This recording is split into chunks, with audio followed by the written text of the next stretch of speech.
Saudara-saudara, kita berjumpa lagi.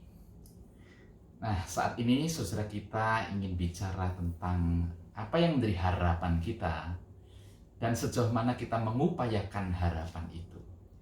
Living up to expectation. Nah, saudara, saya mulai dari kisah Naaman. Saudara pernah mendengar nama itu? Dia seorang yang terpandang karena kedudukannya sebagai seorang panglima pasukan dari Raja Damsyik. Nah, saudara-saudara, karena dia seorang panglima, bisa dibayangkan bahwa dia punya kuasa untuk memberikan perintah dan orang lain akan melakukannya. Orang lain akan melakukan apa yang menjadi harapannya. Berharap lalu memerintahkan dan orang lain melakukan. Nah, seperti itu kira-kira pola kerja yang dimiliki oleh Naaman ini.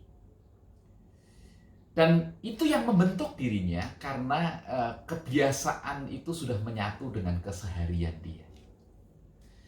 Namun saudara, keadaan itu berubah ketika Naaman ternyata sakit.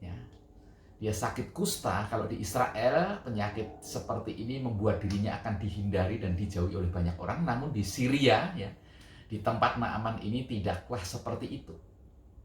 Namun saudara, bagaimanapun yang namanya penyakit adalah penyakit. Dia menjadi terbatas.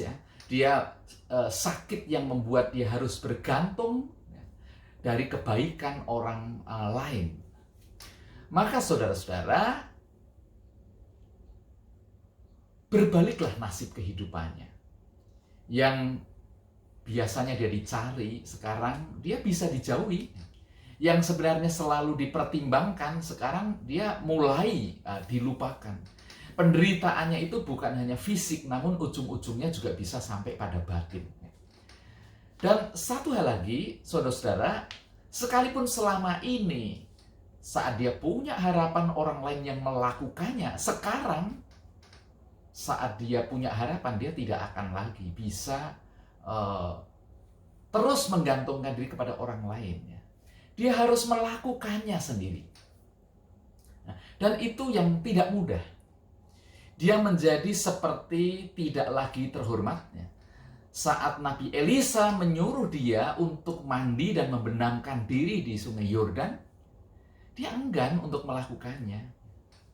Berharap tapi tidak mau melakukan sesuai dengan apa yang diharapkannya.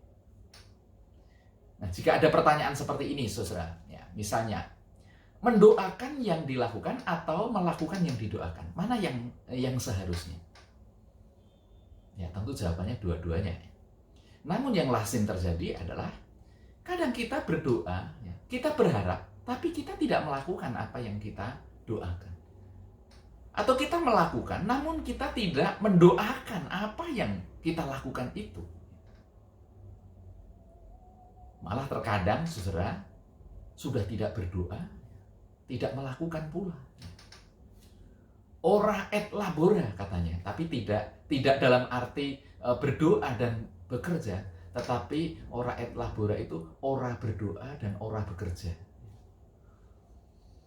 Nah, tema renungan ini sudah living up to expectation tadi, menjalani sesuai dengan apa yang diharapkan.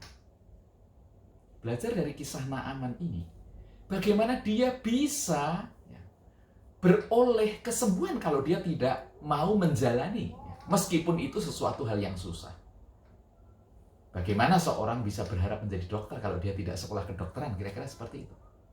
Bagaimana berharap menuntut orang lain, pihak lain untuk berbuat seperti yang diinginkan.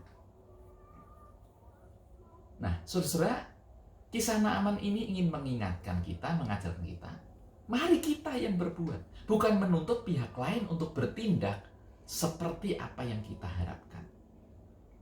Maka hal yang terpenting saat kita mengharapkan sesuatu, saat kita mendoakan sesuatu, pertanyaannya, apakah kita juga penuh totalitas bertindak sesuai dengan apa yang kita harapkan itu? Apakah kita juga dengan sepenuh hati, sekuat tenaga, bertindak seperti yang kita doakan itu? Dan ketika saat kita melakukan apa yang kita harap dan apa yang kita doakan, nah kita perlu juga saudara untuk tekun mendoakan ya, apa yang telah kita lakukan itu. Demikian seterusnya.